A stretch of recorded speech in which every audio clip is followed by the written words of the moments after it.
Welcome to the Paranormal StakeOut radio TV show with Larry Lawson. As a former career law enforcement officer and law enforcement educator, Larry focuses on the use of tried and true law enforcement investigative techniques in conducting paranormal investigations. Despite his experience and training, Larry also keeps an open mind to discussions on topics that deal with evidence that are not quite as physical in nature. Paranormal StakeOut guests are professionals in the field of the paranormal and parapsychology, conducting the investigations and research needed to further the cause of paranormal study. Larry advocates an agenda of standardization of structure and training in the field of paranormal investigation and research for the purpose of one day being able to produce the evidence needed to convince a jury of the existence of the paranormal. Whether it is ghosts, UFOs, unsolved mysteries, hauntings or cryptids, no topic is beyond the investigative reach of Larry Lawson and the Paranormal StakeOut radio TV show team. Now, here is the host of the Paranormal StakeOut radio TV show, Larry Lawson.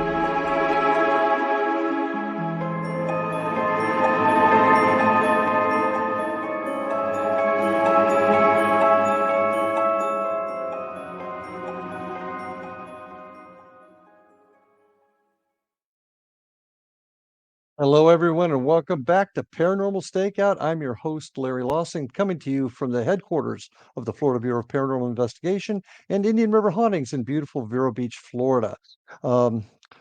Want to start off the show, as most of you out there know, we had a visitor that came through in the form of a hurricane this last week. It missed our area completely, but I just want to send some thoughts to all those folks up in what we call the Big Bend of Florida, and that's where the bend turns to the west, and Crescent Beach and all a couple of the other little towns up there. The devastation was terrible, and I just want to send my thoughts and prayers to my fellow Floridians and pray that they will get through this, and also the folks in Georgia, South Carolina, North Carolina that also have been suffering from this storm. So keep them in your thoughts and prayers. A little bit about us. If you're interested in hearing about my team, the Florida Bureau of Paranormal Investigation, you can go and check us out at paranormalfbi.com. That's our website. You can also catch us on Facebook.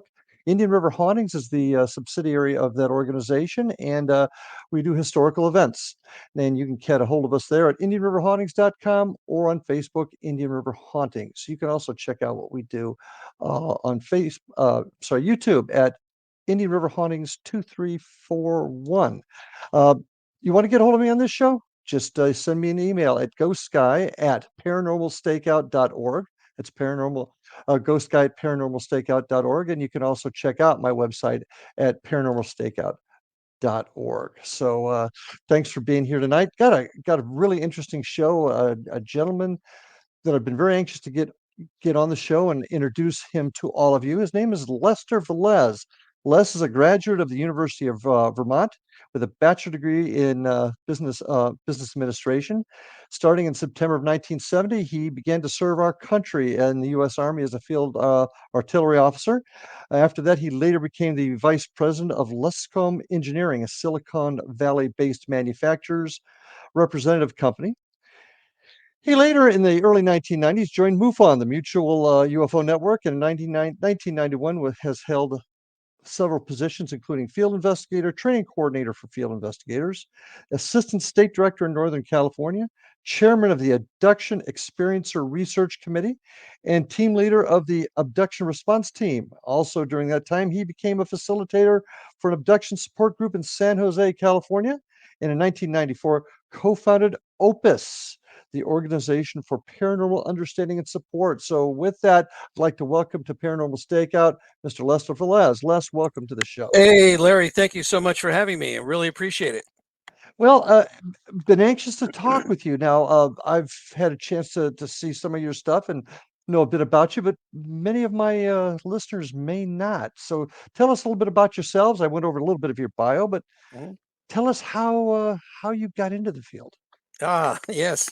Well, it's interesting how these things happen to bring you down a certain path. It actually started for me when I was 11 years old, and I was living in Connecticut at the time.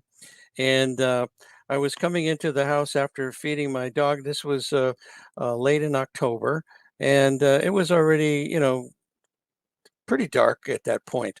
And I noticed off to my right, hovering over this tree line, not too far from me, this object, which was emanating a light, a sort of a subdued white light. Um, and it wasn't no sound. There was no sound. And it was slowly moving from where it was to an area that was a couple of streets away in a southerly direction.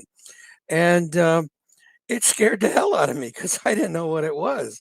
And I ran into the house and uh, tried to get my father to come out. And by the time he did come out, it was gone, of course. And he said, "Oh, it's probably just a beacon of light reflecting off a cloud or something." Well, I didn't believe it. And I went to the library soon thereafter and, you know, picked up a couple of books on UFOs. And back in the late 50s, George Adamski was the guy that was Hmm. talking about UFOs and had some incredible books that he put out and pictures of these UFOs that he had taken. And so I was really got into it.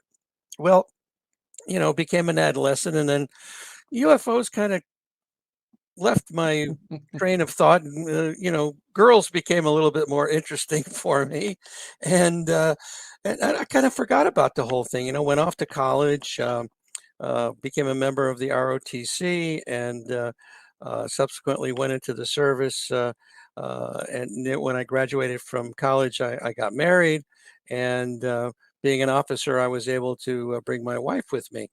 Well, things were just going along, and in 1985, I had the opportunity to buy into a company in Northern California called Luscombe Engineering. And so I did. I moved out there and I picked up the San Jose Mercury News one day.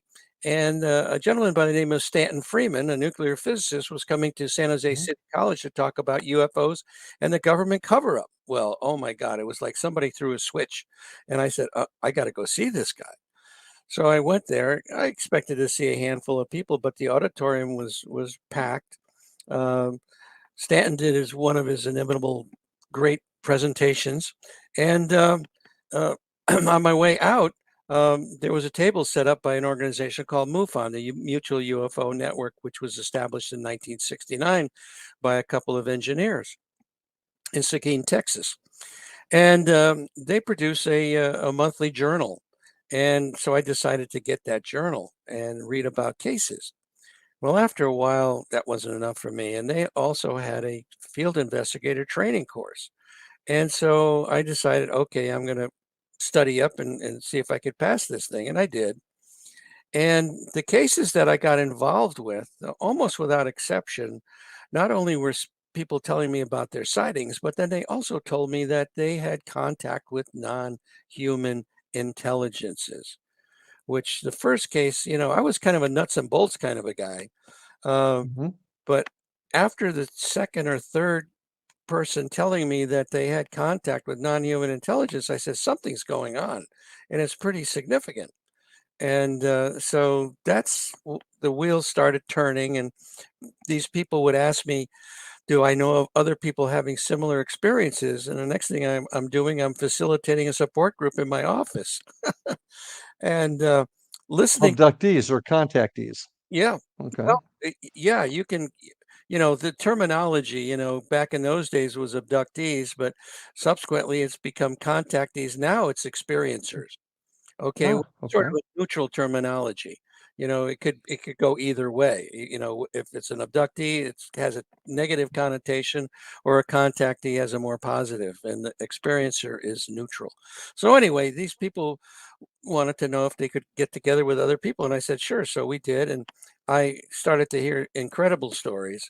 And one day I got a call from the head of MUFON, and he said this reporter down in Monterey would like to speak with you about what you're doing. And I said, well, okay, sure. You can give him my contact information. And we had a nice conversation. He wrote up this great article. And he had my picture on the front of this Coast Weekly paper.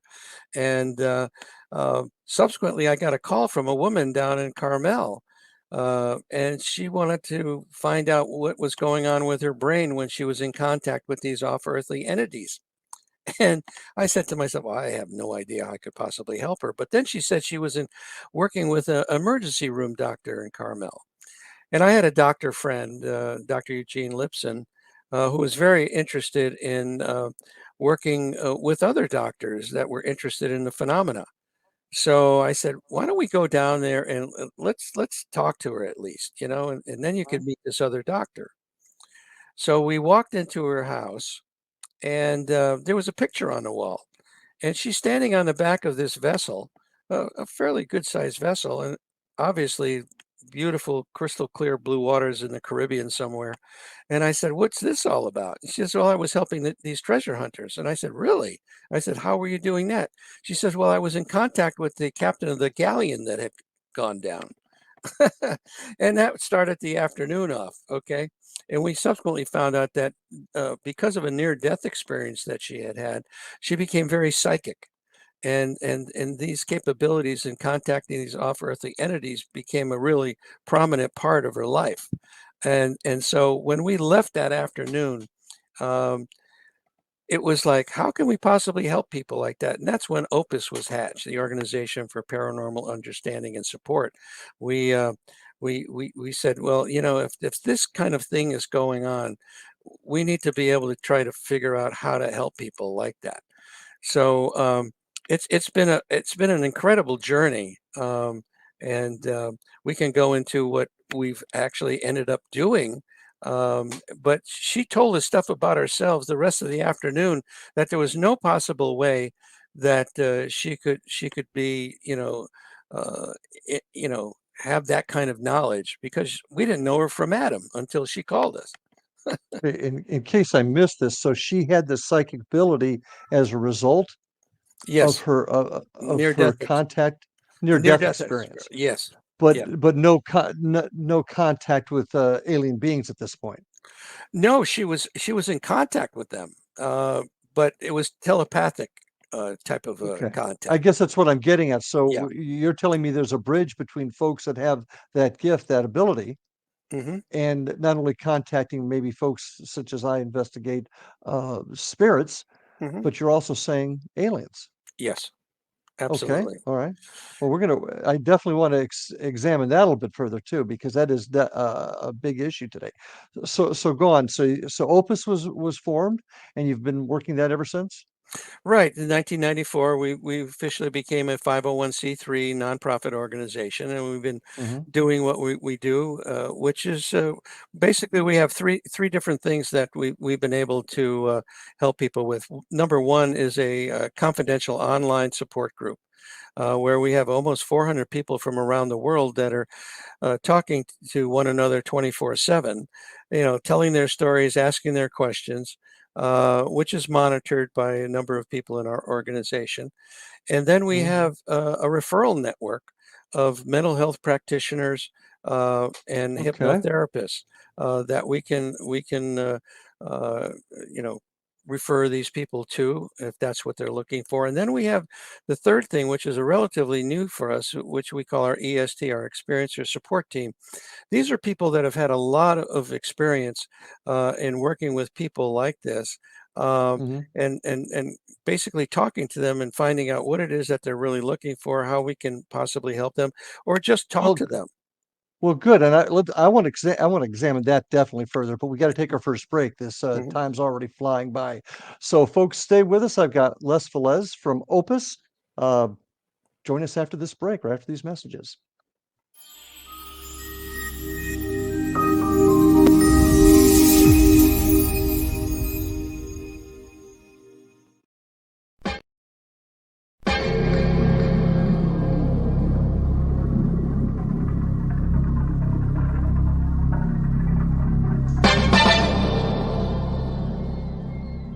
Are you ready to dive into the mysteries of the unknown? Tune into the electrifying X-Zone radio TV show hosted by the one and only Rob McConnell. I'm Rob McConnell, and get ready for a mind-bending journey through the unexplained phenomenon that surrounds us all. From UFO encounters to cryptids, ghosts, and everything in between, we've got it covered here in the X Zone.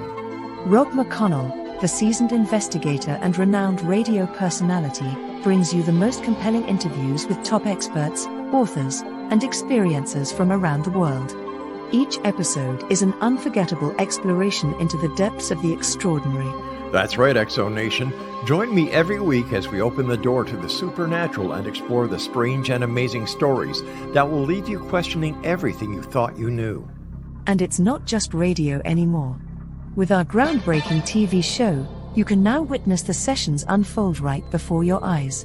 From chilling reenactments to captivating visuals, prepare yourself for a multimedia experience like never before. With a legacy spanning over 2 decades, the X Zone Radio and TV show with yours truly, Rob McConnell, is your ultimate source for mind-blowing entertainment and thought-provoking discussions. Join our growing community of truth seekers as we continue to unlock the world's mysteries. So, why wait? Step into the X Zone and embark on a journey that will challenge your beliefs, ignite your curiosity, and keep you on the edge of your seat. Remember, X Zone Nation, the truth is out there, and it's waiting for you right here on the X Zone Radio and TV show with yours truly, Rob McConnell. Don't miss a minute of the action. Tune in now on your favorite radio station or visit xzoneradiotv.com to join the adventure. The X Zone Radio TV show with Rob McConnell, where reality meets the unknown. The X Zone Radio TV show, unraveling the secrets of the universe, one episode at a time. For more information, visit www.xzoneradiotv.com.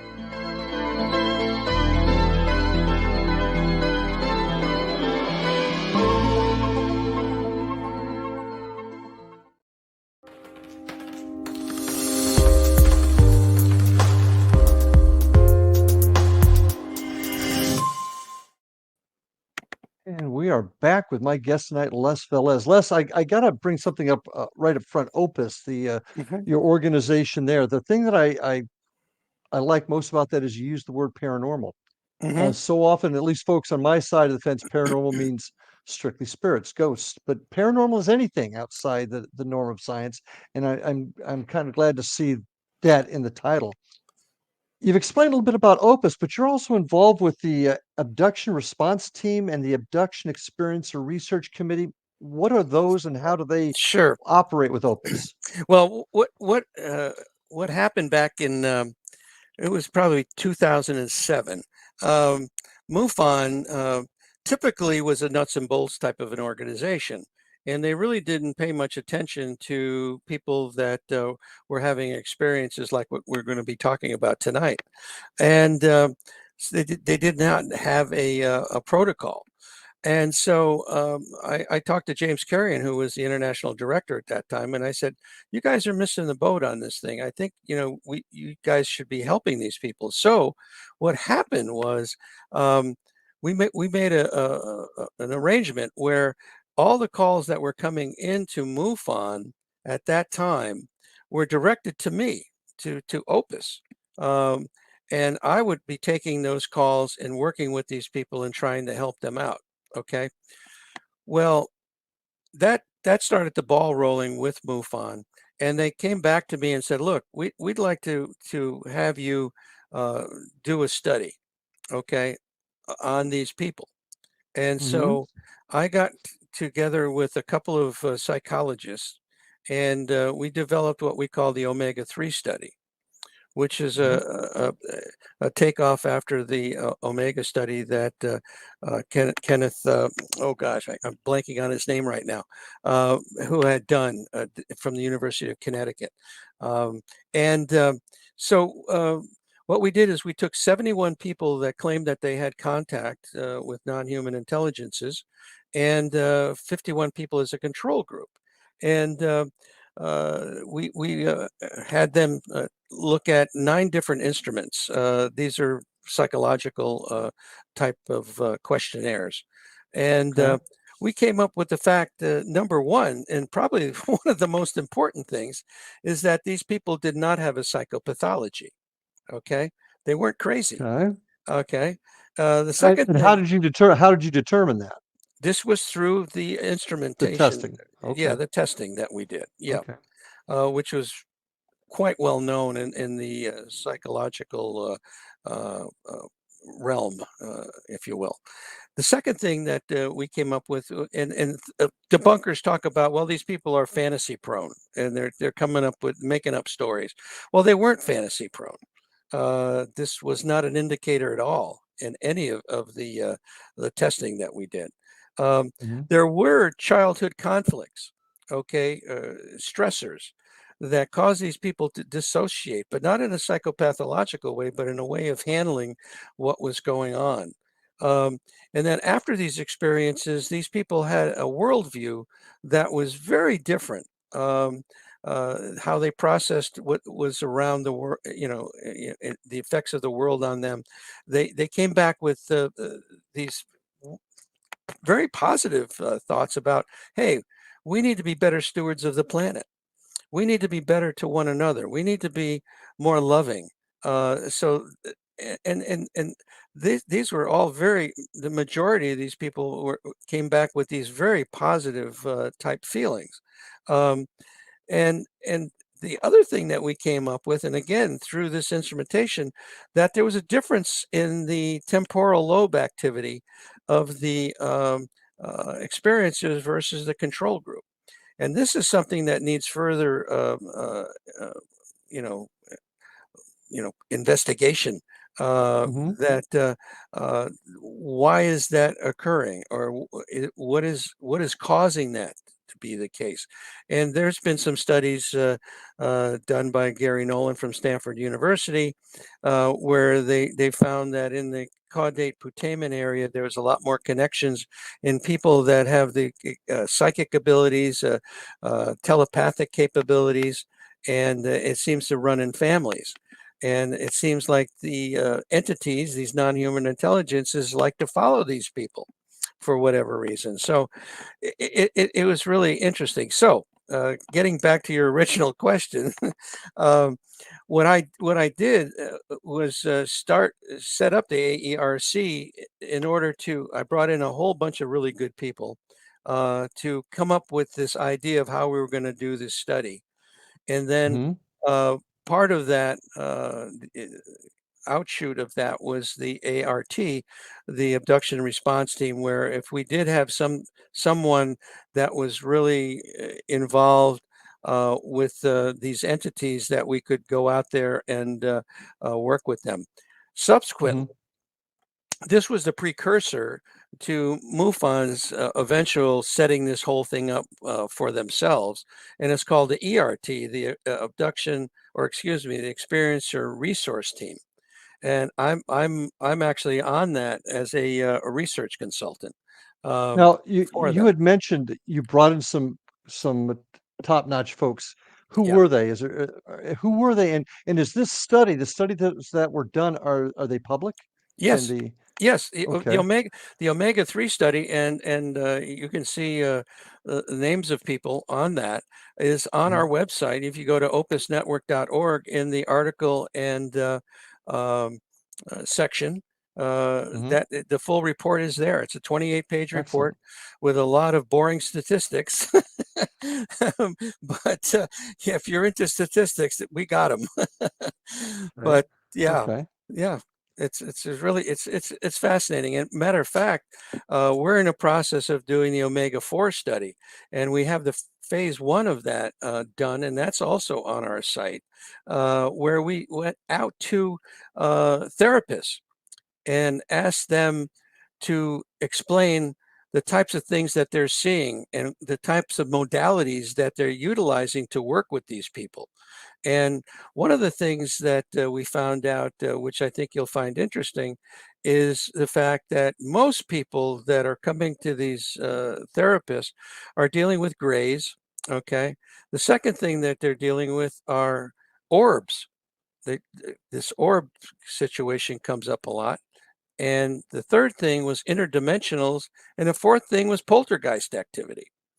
And so there's a real connection to all of this. It's all connected in some way, shape, or form. And one of the things that has occurred with Opus over the years is the fact that, as you mentioned earlier, that paranormal is part of our Hmm. our title, and so we talk about kundalini awakening, we talk about poltergeist activity, we talk about demons, angels, all that kind of stuff. But it seems like most of the people that are contacting us for whatever reason are talking about the contact with these non-human intelligences, which could be the grays, it could be interdimensionals, it could be time travelers, it could be Hmm. our military, which is a distinct possibility.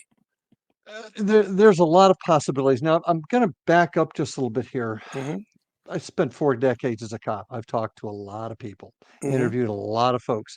And the Yep. one thing that I have found is that there are a lot of folks out there that will just make stuff up Oh, sure. for different reasons. That Hmm. lie because they want their name in the paper, lie Hmm. because they're having some sort of mental health issues. Hmm. How did you vet this original group other than saying it happened to me? I know you tested them, but were there interviews one-on-one? How did you vet these folks to Yeah, really it verify was their stories? yeah. The bottom line on all of this is that there are ways to tell in these instrumentation that we used, which again is noted in the Mhm, study, uh, that would bring that up. You could tell right away, utilizing these instruments, that this particular person, yes, there's something not right. We need to, either exclude them. But the mhm. majority of the people, as I said earlier, that they did not have a psychopathology. They weren't fantasy prone. Okay, so we right away that takes a lot of those Yeah, questions off the and table. these were psychoanalysts, psychologists that were Oh, yeah, were part of the absolutely. team. Okay. Oh, yeah, absolutely, absolutely, yeah. I'm not a psychologist, but I was the guy that kind of, you know, got these guys together and said, "Okay, let's do this. This is what we wanna try to Mhm. accomplish," and so I was managing the whole process. Gotcha. Uh, because that's one thing that I run into a lot is Mhm. prove it. Yeah. Well, we know what people have experienced. I know what I've experienced, but proving it's a whole different ballgame. So that's Mm. why these questions have to come out, and we Sure. have to talk about how we vet folks because that, Mhm. like I said, I've Mm. people lie to the police all the time. So Oh, sure. I Oh, got absolutely. I got kind of used to that. Okay, so you spend most of your time with MUFON. You really don't investigate UFOs or UAPs. Your focus are the experiencers, as you say. Correct. Yes, that's absolutely correct. Yeah, we do know investigation. If somebody wants to investigate, what we do is we do ask them to go to MUFON. If they have a Mhm, case that they feel that they would like to have somebody on the ground, come out and visit them and do that kind of thing, then we'll recommend that they go to MUFON. We have a good mhm, relationship with them. As a matter of fact, we have a list of mental health practitioners and hypnotherapists, and we share that information with MUFON, and they share their list with us, and which is good, because this is the way it should be. There's so many organizations out there that they don't want to talk to anybody. They want to keep everything yep, all wrapped up close to themselves, and and that's ridiculous. You know, yes, we're trying to help people, and and I that's the agree. important thing. How often and, I've interviewed a number of folks that are, claimed to be abductees, experiences, if you will, and Hmm. some of Hmm. their stories are off the charts. I Hmm. mean, off the charts. And I'm going to ask you some questions just to Sure. find how much of that is actual truth. But how often do you find somebody is giving you a story and they are suffering from mental delusion, mental health issues, or they're just lying? Percentage between that and folks that are coming to you and giving you what you feel is a real story. There is a small minority that once you start talking to them, you can't get a word in edgewise. You can ask them a question and it's almost they ignore it, and they just keep going on and on, and so right away you get the sense that there's something else going on here. and that's when you say, well, look, I don't know if I can help you. You know, have you gone to see your friendly local psychologist or psychiatrist? Got one that's coming to mind right now. He likes the color blue. That's all I can say. At any rate, we got to take our next break. I won't go any further than that. We got to take our next break, but we've got a ton more questions, folks. So stay with us. I'm with Les Velez. We're talking about alien experiencers. So stay with us. We'll be right back after these messages.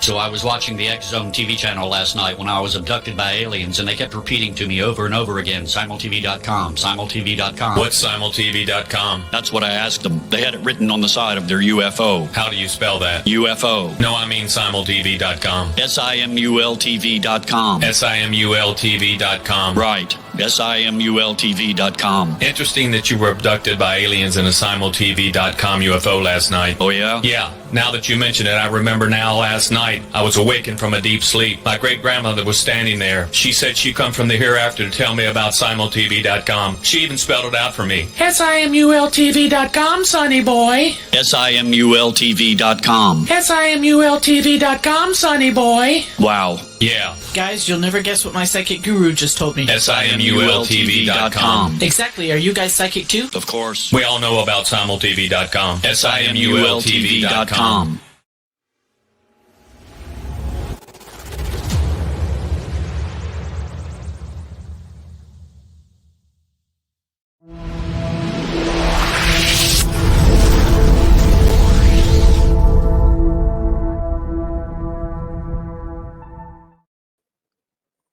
And we are back with my guest, Les Velez.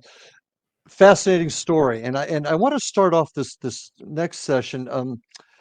You know, I've talked about some of the problems that I've personally had with folks that are on the ghost side of it, if you will, that are making things up or exaggerating things, Right. even lying, doing fraudulent things. I'm sure you have that experience too.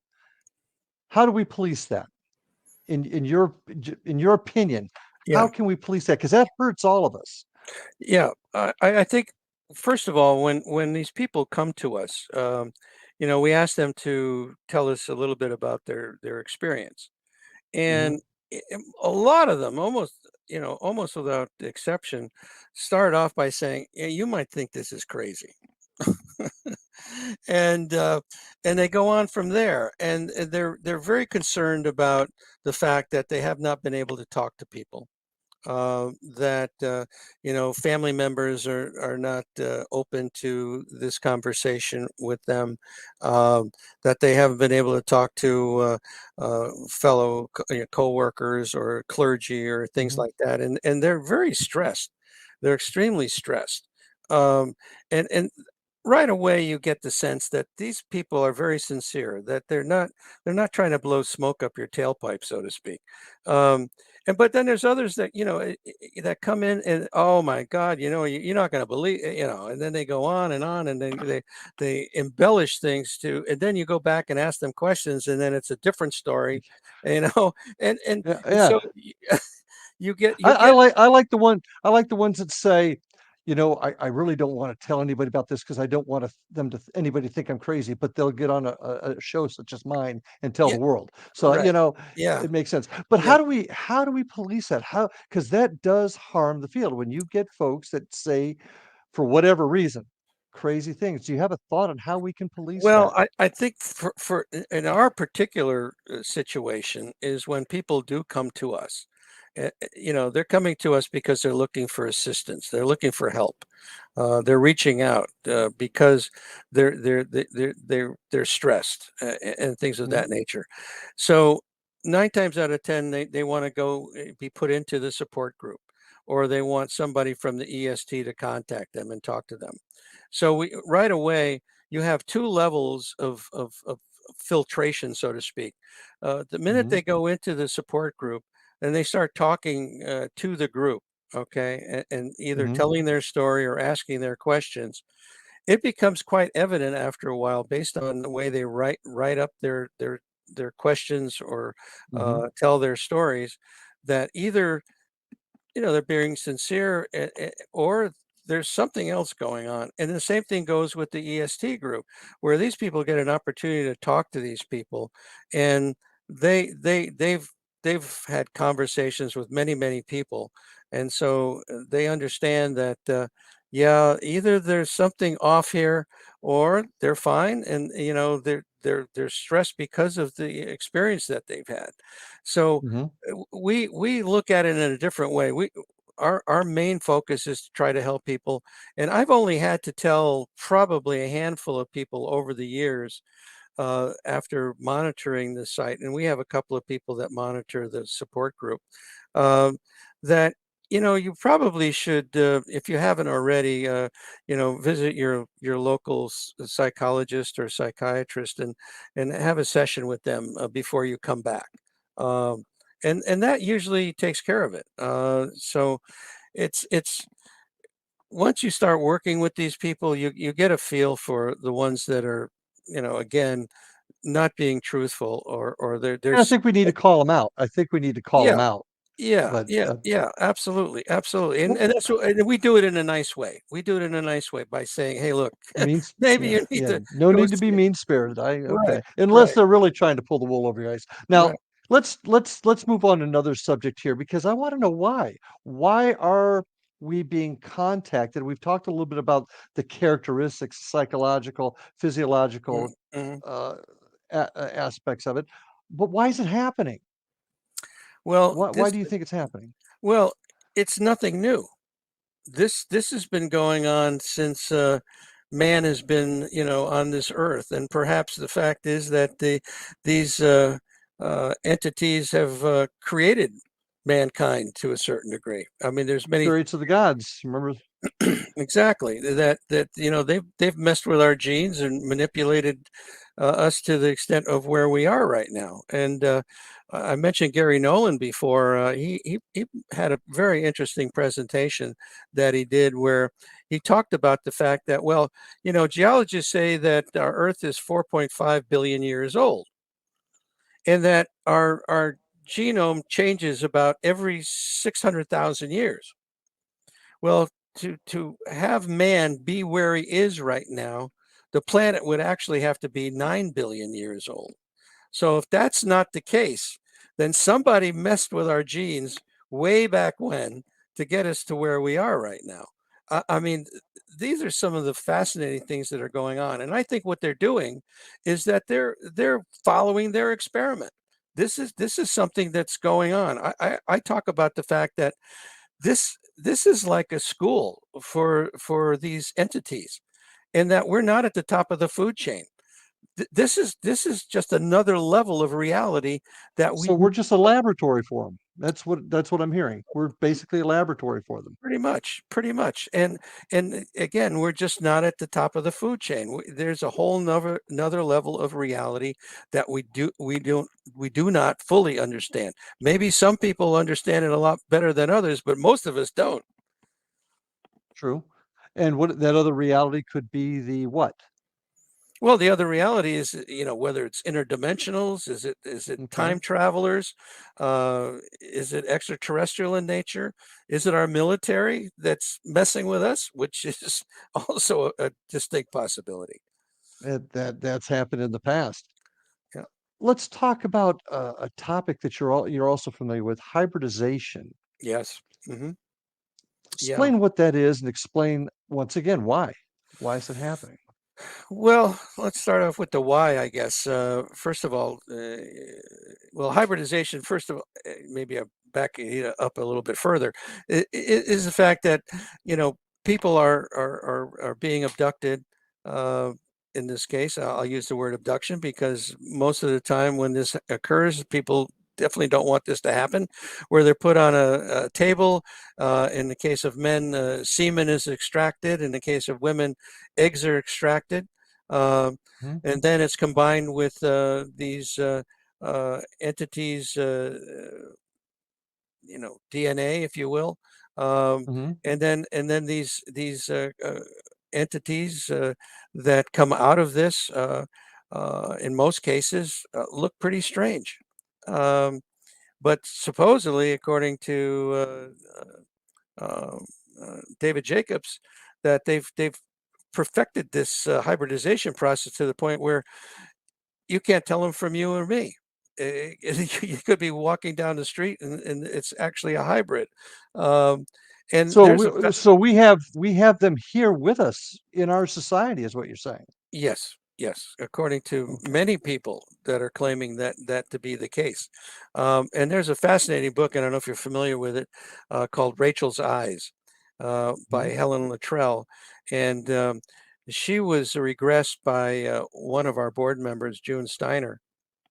And it's a fascinating book. It tells the story about Helen's daughter going to school, college, with a hybrid. And she was definitely very strange looking.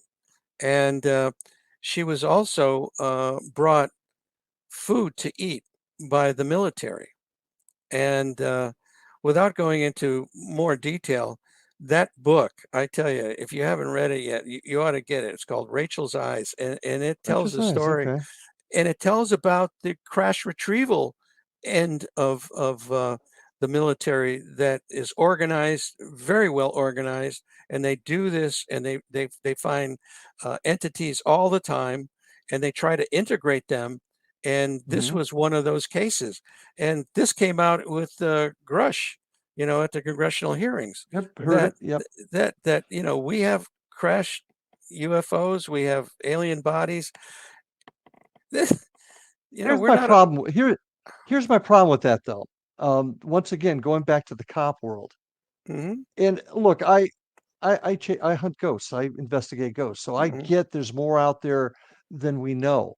But the question I always get asked is, where's the proof? And frankly, in our field, we've got a lot of work to do to enhance our equipment to get better at what we do. But I'm hearing about um, hybrids among us. Mhm. I'm hearing about the crash sites. And one thing about being a cop is if more than one person knows about it, it's not a secret anymore. Now, we do have the whistleblowers coming out talking about it, but there's still yet to have physical evidence of it. Unlike my side, where there's really not a lot of physical evidence with what I do, there is allegedly with these aliens. Why haven't we seen it? Why hasn't somebody smuggled something out? I mean, Yeah, well, Michio Kaku talks about the fact that, hey, look, next time you get abducted, steal the ashtray, you know, off the ship bingo. or something Yeah. like that. But the bottom line, there is proof, there is evidence, and Where? well, have you heard of Dr. Roger Lear that has extracted implants from people, 17 different people, and these let me read you what these implants were. Okay. Okay. These objects, no inflammatory rejection reaction by the body to these foreign bodies. Okay, which that's very unusual. You get a splinter in your finger, and right away it hurts. Okay, And it eventually pushes it out. Yep, I agree. no visible portal of entry. Collections of specialized nerve endings surrounding the object.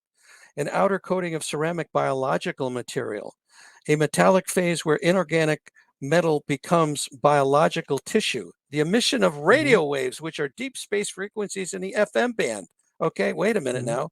So where is that? Who's monitoring that? Electromagnetic fields in excess of 10 milligauss. Composition of meteoric iron 66. Rare earth metals such as U-236, a single isotope of uranium existing by itself, as well as elements such as uridium, which is mhm. very rare and hard to find in the Earth's crust. Non-terrestrial, this is interesting, non-terrestrial isotopic ratios indicating that the evolved elements did not come from Earth. The existence of nanotubes and nanostrands and nanofibers. Uh, and he had a patient that had an implant that went on, like 46 years ago, and we Mhm. didn't have that technology. We do have nano Right. carbon tubes right now. Metallic caverns that are no larger than the diameter of one atom.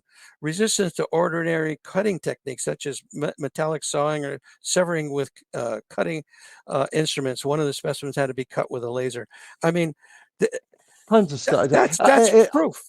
That's Well, proof. it is, but when we get back, I want to ask you because I have an open mind. This is not. I'm not being argumentative. Yeah.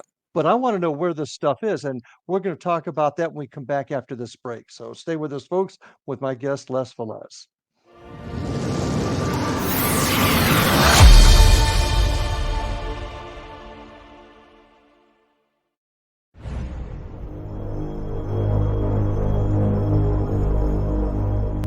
You have heard of the X Zone? Now watch it on Simul TV, plus 500 video games, live TV channels, free video on demand, worldwide, and more.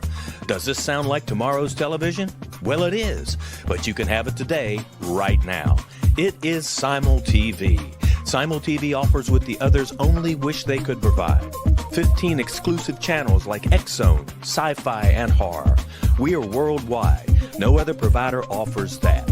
500 built-in video games. No need to have an extra expensive system. We have them included.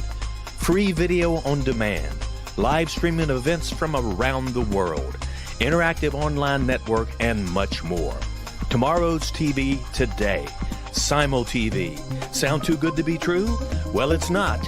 You can have Simul TV today. Sign up at simultv.com. Do it today.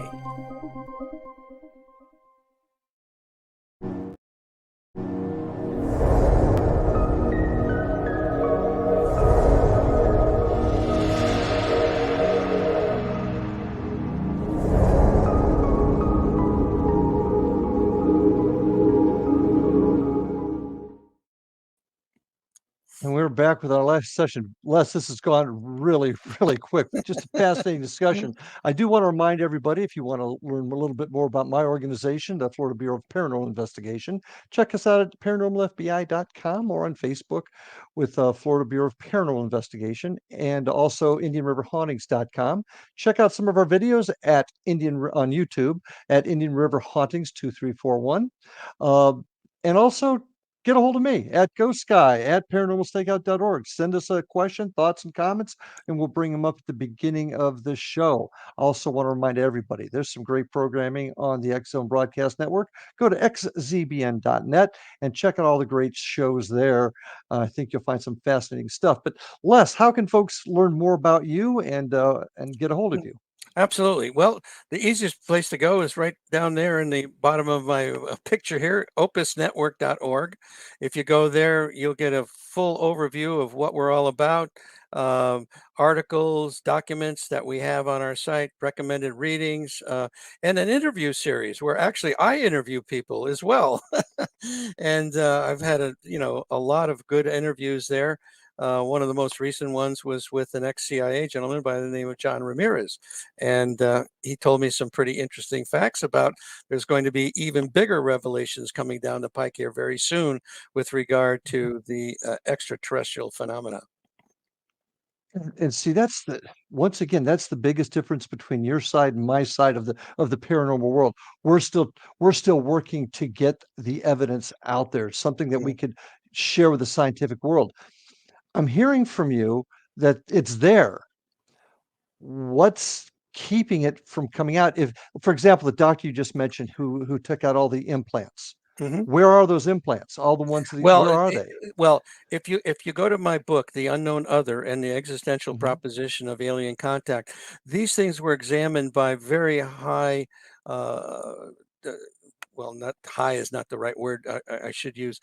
These are labs that have great credentials. Okay, this is where the information came from after they were analyzed, and so all of that information, there's a trail of I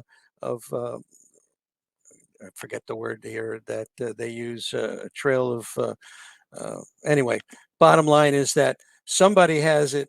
They know where we call it it is. chain of custody. We call it chain of custody in my business. That's there you go. You know that better than me.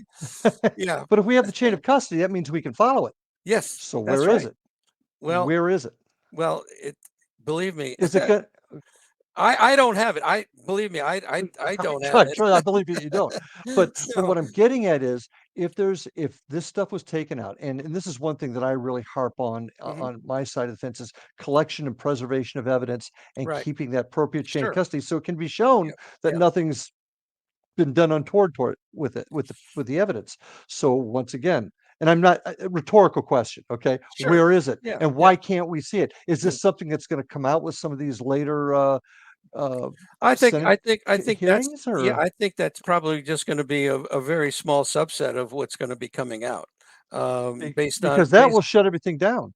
If somebody comes out and says, look at these implants taken out of these folks, and here's the metallurgic breakdown of it, and it's not from this earth, that's going to solve a yeah. lot of problems. Well, But it's got to yeah, and he wrote a book, Alien in the Scalpel, hmm which I believe that he talks about perhaps where that is. He's passed away, unfortunately, hmm but hmm I don't think he's the one that. And that's a good question. That's a very good question. I don't know. I brought this up simply to tell people that this is what happened. This is what happened when they took these things out. These were the results hmm verified by these labs. Okay. Now, where those things are right now, I don't know. And the problem is, you cannot take that to a court of law and say this is proof. You can't, because you can't produce it. Now, Yeah. hopefully we'll get to the Mhm. point where they will produce it. But right Yep. now you can't. Yep. And that once again it hurts my side of the fence when I can't produce evidence. So Mhm. it's got to hurt your Sure. side also. Here's Well, another question. Go yeah, ahead. go Go ahead. ahead. No, Go ahead. no, no, go ahead. Go ahead. I was just gonna. This is something I got, and I do not profess to be an expert in the UFO field. I'm Mhm. not. I'm learning quite a bit from folks like you. But I've heard that there is over 84 species of aliens that have visited this Earth or contacted this Earth. And is there any truth to that? Well, I've heard numbers from those kind of numbers, even higher Mhm, numbers. Okay. I have no proof whatsoever that that's the case. The main mhm, ones that we deal with, okay, are the grays, are the mantid types, are the reptilian types, are the Nordic types. mhm, Those are like the four main categories. Now, if you talk to Linda Moulton Howe, there's three types that have uh, been mostly involved. Okay, mhm, with our government. Okay, you know, Haim Eshed, this retired Israeli general security uh, group in Israel, brought out a book, and he talked about the fact that yes, we've been in cahoots with these entities for quite some time, um, and that they don't want to show themselves in any way, shape, or form at this point because we're not ready. That we have bases on the moon, we have bases on Mars. We've been traveling around the universe Why bring it for up? quite some time. Why? This is another question. Why would they if they can't prove it, if they don't want, if whoever they're dealing with doesn't want us to know about them because we're not ready, why even bring it up? Well, well, they didn't they didn't bring it up. This general brought it up because he knew Well, that's my what you point. do. Yeah, and I think all these people that are testifying now, okay, That's uh, yeah. are are are are very sincere, very well respected people, and they're having a hard time because the Pentagon doesn't want this stuff to come out. And I think There's two I major forces going on. You have people that want this story to come out, and you have people that don't want the story to come out.